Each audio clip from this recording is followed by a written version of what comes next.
This topic is literally why I like to get out of bed in the morning. Why I have a big smile on my face as I proceed with my day. Because the connection between Batman and literature literally... So while probably no one else cares about this topic, I personally love to connect the Batman and our real world. Because honestly, that's part of the reason why the Caped Crusader is just so great. So come join me as I gush over this content that I hope that you will like as well, just as much as I do. Okay, no one's gonna like it just as much as I do, but come join me anyway.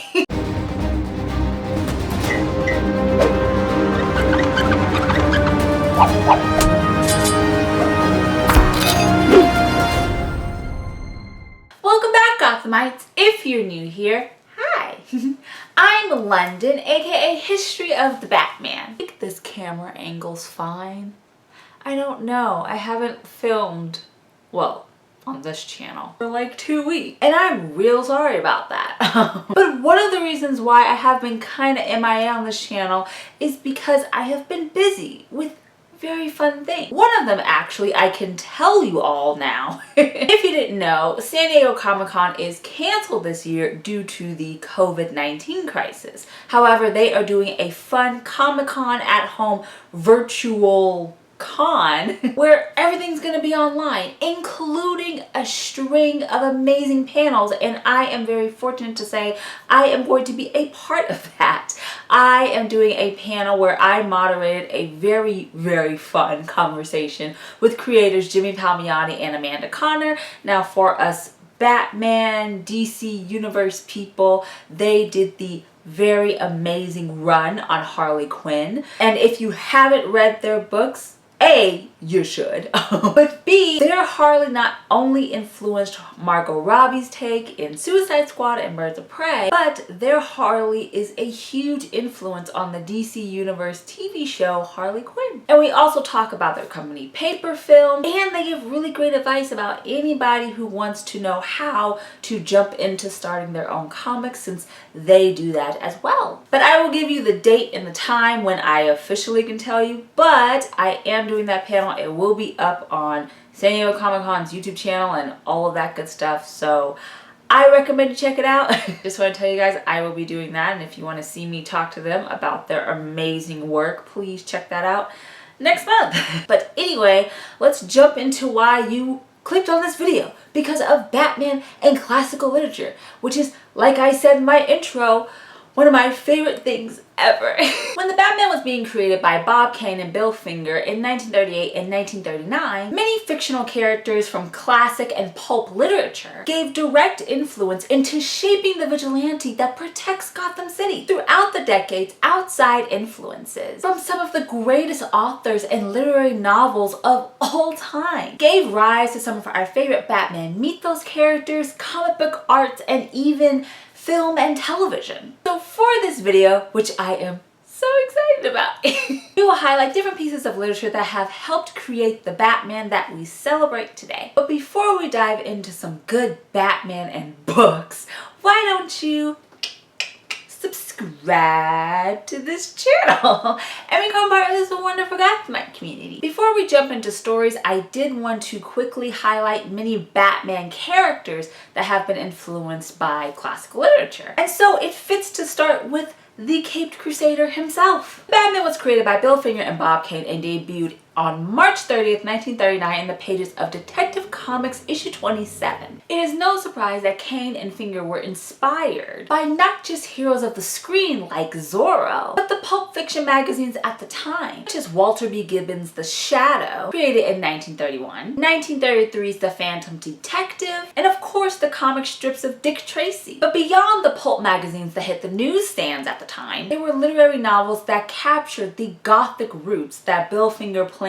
since day one. One of the biggest examples that we will revisit in this video is, of course, Bram Stoker's 1897 novel Dracula, which in its own regard possessed the dark romanticism and bleak visuals that much Gothic literature in this Victorian era encompassed. Dracula being a creature of the night himself and striking fear into the hearts of his victims was imagery that Bob Kane saw that he should include with the Batman, and it definitely exudes in every panel that you see, especially within the first literal year of the Dark Knight in Detective Comics. While Kane focused on the scary visuals, Bill Finger, as we know, focused on making Batman a detective, which of course drew him to Sir Arthur Conan Doyle's character, Sherlock Holmes. The forensic scientist and detective, with a strong hold on logic and reason, was a huge part in creating the detective aspect of the Batman, even down to adding gloves and boots to his detective aesthetic. From these inspirations, and including books such as Alexander Dumas' 1844 novel The Three Musketeers, this French and Irish 19th century literature proves even today to still be a huge part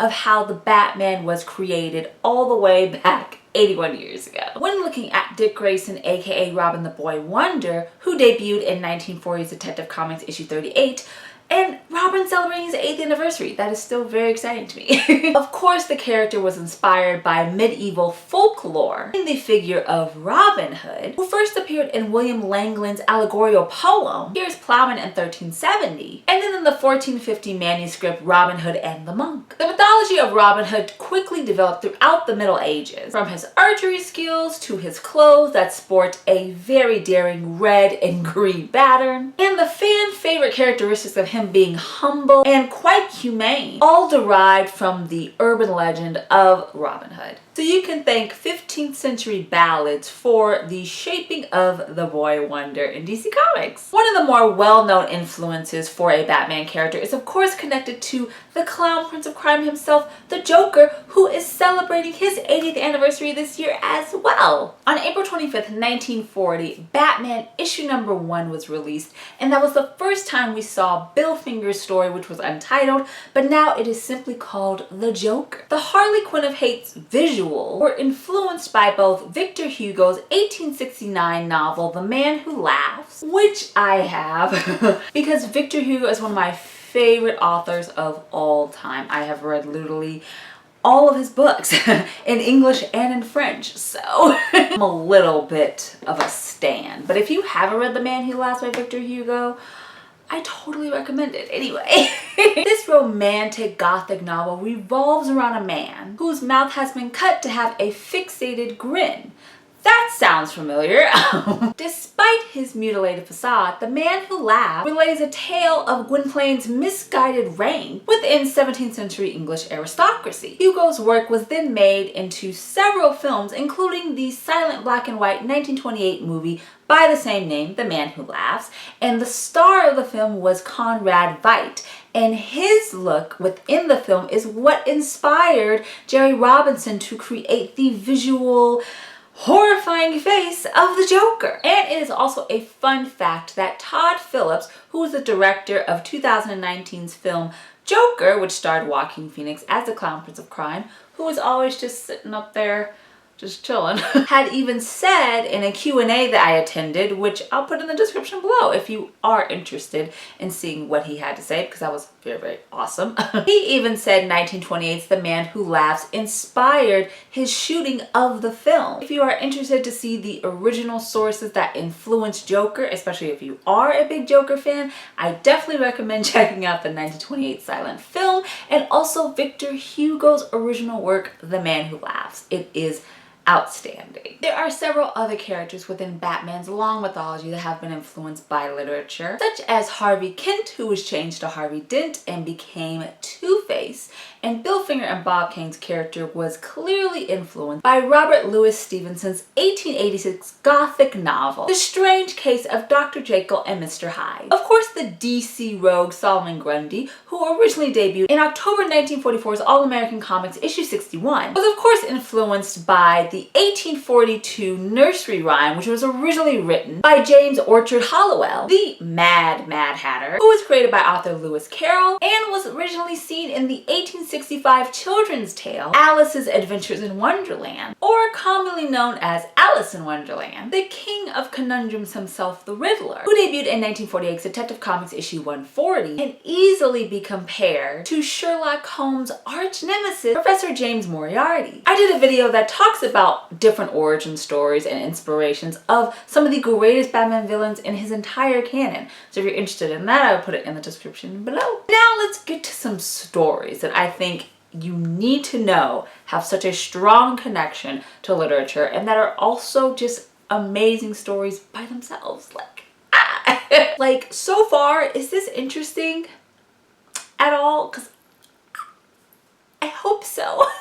One of the oldest stories we'll be discussing in this video is Bill Finger's tale Professor Hugo Strange and the Monster Men, which was also originally published in 1940's Batman issue #1. After Hugo Strange escapes from prison after dealing with the dynamic duo of Batman and Robin, he starts to create his own giant monster men to take over Gotham City. Strange and his monster men easily show parallels to Mary Shelley's 1818 Gothic novel Frankenstein, which follows the scientist Victor Frankenstein and his creation of a hideous being after calling this strong 8-foot-tall giant a monster, a creature, or even the devil himself. Although Frankenstein's monster does exist within the DC universe and has even worked with the Batman in the New 52, Shelley's 19th century romantic Gothic novel is a brilliant inspiration to see within Bill Finger's Monster Men. Speaking of Frankenstein,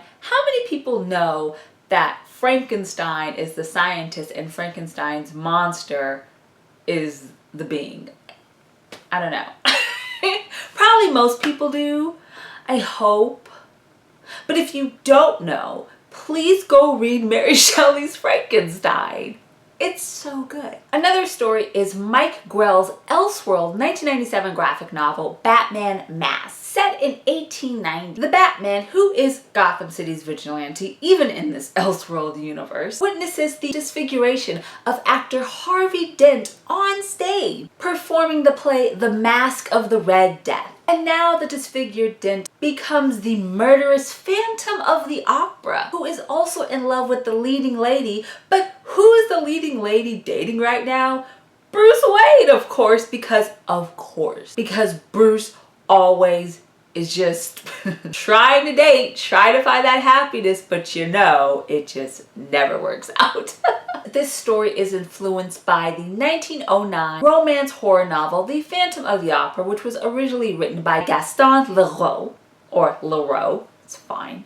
Butchering this language, it's fine. And the story is also influenced by Edgar Allan Poe's 1842 short story, The Mask of the Red Death. Batman Mask is beautifully influenced by 19th and 20th century Gothic literature. And if you are a fan of Phantom of the Opera or even Edgar Allan Poe's work, I definitely recommend you checking out this sweet Elseworlds. Our next story that you need to check out if you are a fan of classic literature is Lee Bermejo's 2011 graphic novel Batman Noel, which gave a modern interpretation for the Batman universe of Charles Dickens' 1843 novella, A Christmas Carol. Taking place during Christmas in Gotham City, a very sick Batman who is out on the snowy streets of Gotham trying to track down a struggling worker that has been tied up within a Joker scheme because of course someone's tied up in a Joker scheme that doesn't need to be involved. The Dark Knight comes across different iconic characters within the Batman mythos that represent the ghosts of Christmas past, present, and future. And that is of course Catwoman, that represents Christmas past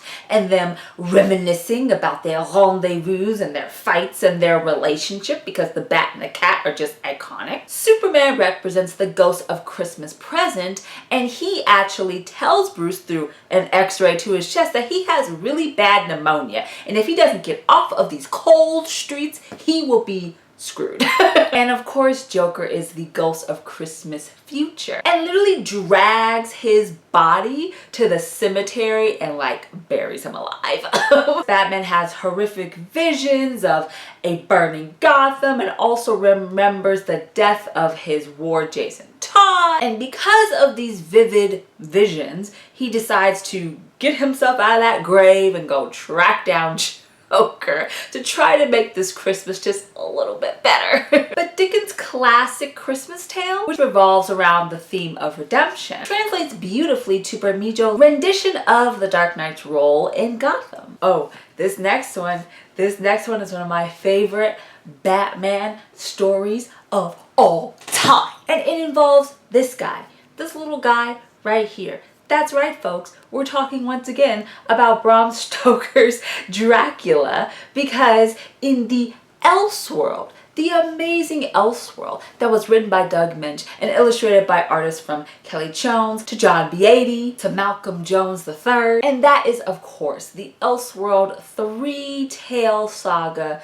that is dubbed Vampire Batman. The first story within this trilogy is 1992's Batman and Dracula Red Rain. This vampire Batman taking place on Earth 43 when a series of murders continue to happen in Gotham City courtesy of the vampire leader himself, Dracula. Thanks to a rogue vampire named Tanya, she bites Batman in order for him to have the strength and the power to defeat Dracula. And while that all works out great in the end, after a very bloody and gruesome battle between Dracula, his minions, and the Dark Knight himself, Bruce Wayne's Batman is now full-on vampire, a bloodthirsty vampire. It is literally one of the most perfect Batman stories that truly represents what Bill Finger and Bob Kane wanted to create in 1939. I have talked about this before in a whole video I just dedicate just talking about this. I'm pretty sure it's for like Halloween or something. Minch's Batman vampire saga invokes themes of the supernatural and the understanding of the definition of humanity itself that Stoker tackles in his now horror classic book, Dracula. Oh, and Kelly Jones' work, don't get me started. His rendition of Batman always, to me, captures the Dracula novel's bleak and eerie nature that the Dark Knight exudes while he's running these streets in Gotham. It's literally perfect if you want to read not only a horror story that has the Batman mythos, but it is an awesome, different interpretation of this 81-year-old character, and I absolutely love it. I recommend it to literally anybody I talk to. Our next story is a 2003 Len Wein and Bernie Wrightson, RIP to both legends, 5-issue Elseworlds arc titled Batman Nevermore, which combines our dark detective with one of the most well-known American horror and mystery writers of the 19th century, Edgar Allan Poe. Set in 19th century Baltimore, the Batman and a young Poe work together to try to discover who is behind gruesome murders that are awesomely dubbed the Raven Murders, which is based off of Poe's 1845 poem. And what's crazy is that all of these murders are all inspired by Edgar Allan Poe's work. Once again, sources of Gothic literature are coming into the Batman mythology to make this Batman story fit within the original foundation that Bill Finger created 80 plus years ago. And Poe's work is just some of my favorite to just read. So if you are a fan of Edgar Allan Poe, I definitely recommend you checking out Batman Nevermore. And the last story that I want to talk about, because it is my favorite Batman the Animated Series episode of all time still, is of course Boyd Kirkland's Perchance to Dream, which originally aired on October 19th, 1992. In this now fan favorite episode, and I know it is, I'm not just saying it because it's my favorite. Like when I talk about it, everyone's like, this episode is awesome.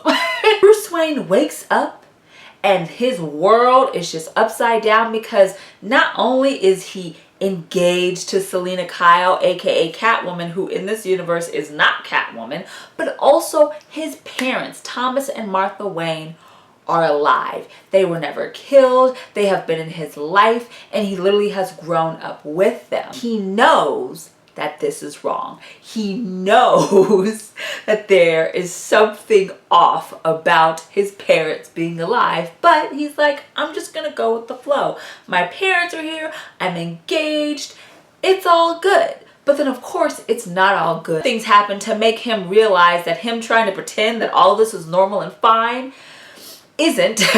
When he goes to do things such as reading a book and then all of the pages and the words are scrambled and he knows that he must be in a dream. It all comes down to the fact that the Mad Hatter, who we talked about in this video, wanted to take Batman and put him in a reality where he would be so happy that he would not want to leave it. He would not want to leave a dream, so he would not be within the regular Gotham anymore, so they could just go and commit crimes and atrocities because Batman is just ruining their plans. The title to this fan favorite episode is used from a line from Prince Hamlet's soliloquy, To Be or Not to Be, in Act 3, Scene 1 of William Shakespeare's tragic play Hamlet. This soliloquy is Hamlet contemplating taking his own life, wondering if that is better than having to face avenging his father's death. Considering the story of Batman, whether in the animated series or in comics, revolves around Bruce Wayne avenging his parents' death as the shadow of the Bat. In the context of the episode, the result of confronting whether living in this dream world with his parents instead of reality, Perchance to dream has a very subtle but powerful connection to Shakespeare's classic tragedy. And even this episode ends with Batman loosely quoting Shakespeare's Prospero, where Batman says that Mad Hatter's mind control helmet is the stuff that dreams are made of, making this already three-dimensional character have more depth in his own mythology. This story and so many more that are connected to classic Gothic literature that we've discussed in this video makes learning and enjoying the Batman's mythology and entire universe so much more insightful and eye-opening when it comes to really diving into these characters and this iconography. As I said earlier, the fact that we can connect Batman and his fictional world that we love into our own reality just makes the character and everything he's about much more relatable. And I can always appreciate relating my other loves that I have in my life to the Caped Crusader. Thank you guys so much for watching this video about the connections between the Batman's universe and classic literature. If you enjoyed this video, which I hope you did, please give it a bat thumbs up. As always, all my social media is linked in the description below, including Instagram at History of the Batman, so why don't you give it a follow and become a Gothamite. Check out the rest of my Batman videos on this channel, and of course, please subscribe here to this channel so you can become part of this Batman community. It would mean so much to me. Thank you guys so much for watching, and we will have much more History of Batman very soon, right here on YouTube. Remember, Gothamites, all about peace, love, and Batman. Bye!